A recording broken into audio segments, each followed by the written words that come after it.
Good evening, everyone, and welcome to another round of sound. This is the #1 Cochran Sports Showdown. I'm Bob Pompeani on a Super Bowl Sunday. We have a lot to get into. We're going to talk about the Penguins. Sidney Crosby, 1 away from 500. The Flyers coming to town, but the #1 topic tonight on the #1 Cochran Sports Showdown will, of course, be the Super Bowl and what you just watched out at SoFi Stadium. A lot of great plays. What a playoff it was from start to finish. And here to discuss is your panel tonight. We have with us Josh Yohe from The Athletic, who covers the Penguins and does a great job. Below him, it's Andrew Fillipponi, who should have jet lag. He's back from L.A. after spending, he's got an Aaron Donald shirt on, and you know that he's been pounding that drum all week long, and good for him. And Mark Kaboly over there, who also works for The Athletic, does a great job with the Steelers. He's laid up a little bit with his Achilles situation. You knew the pain that some of those guys were feeling tonight, Mark. So I want to start with you on this, just because the playoffs were tremendous. Normally you go in and a lot of the hype exceeds the event, especially in Super Bowls. But in this Super Bowl, it lived up to what this postseason has been. 7 games were all incredible. This went down to the final drive. That drive, 17 plays, 79, whatever it was long. It resulted in a cup touchdown. Was that the best drive or one of them now? Where would it fit in Super Bowl history as far as drives are concerned? Well, it was one of the more important ones because it resulted in the game-winning touchdown. I could have done without some of the penalties at the end that sort of slogged it down a little bit, Bob. That wasn't really necessary in my point of view. I would have liked to see a little bit better chance of them scoring earlier, giving the Bengals a little bit more time to go down. I thought for sure it was going to go to overtime. I mean, how many times have the game has ended on the 3-point kick by the Bengals this year? So that's what I was hoping for a little bit. And what a tremendous 3 weeks, 4 weeks it was for the NFL. I mean, you could not have asked for a better game other than maybe that Patriots game and the Steelers game. This has been a wonderful month for the NFL, and it just ended with another wonderful game here that kept you on your edge of your seat until the end, even though it wasn't perfectly played. I mean, you can't ask for much more than having the ball and having a chance to win it or tie it in the end there. Andrew, you want to go next? Well, Josh, don't get him for a false start penalty. Let him go here, Bob.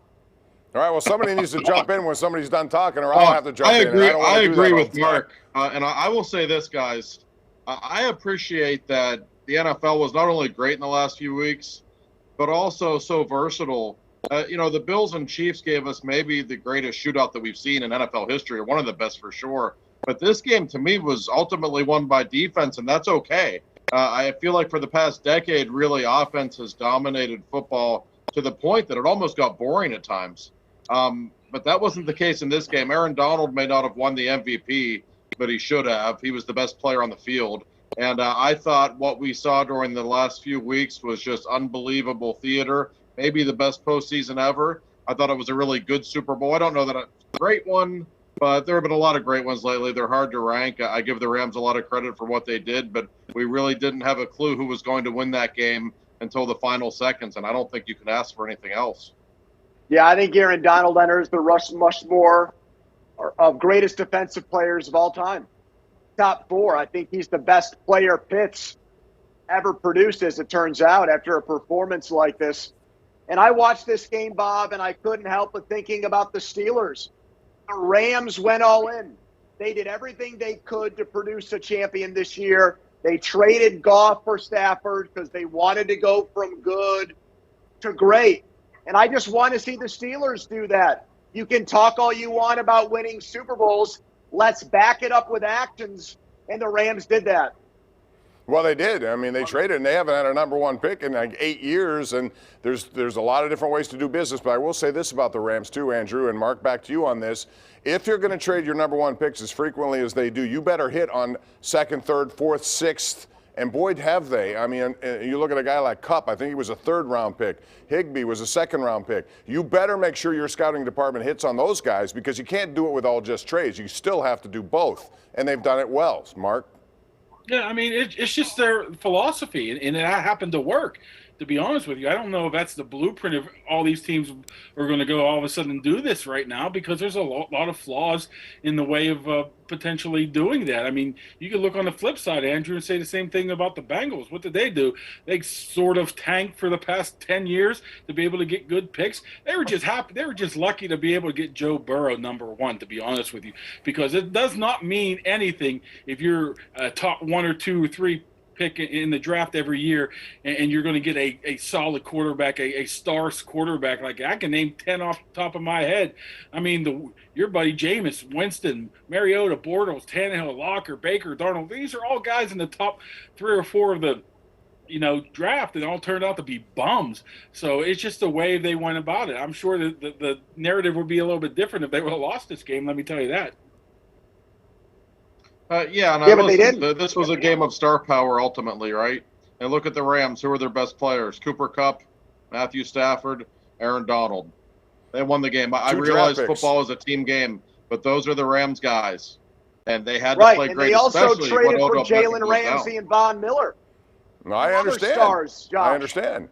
You could do all of that. Jalen Ramsey probably has a bit of a gripe with the officials on the biggest play of the game, so I'm not going to hold that one against him. But who knows how he affected the game plan? We'll never know.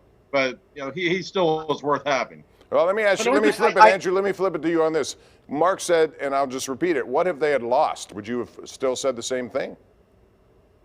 Super Bowl. We haven't seen the Steelers get to one since 2010. I know it's apples to oranges, but the Rams remind me of the Penguins a little bit. It's the Jim Rutherford philosophy.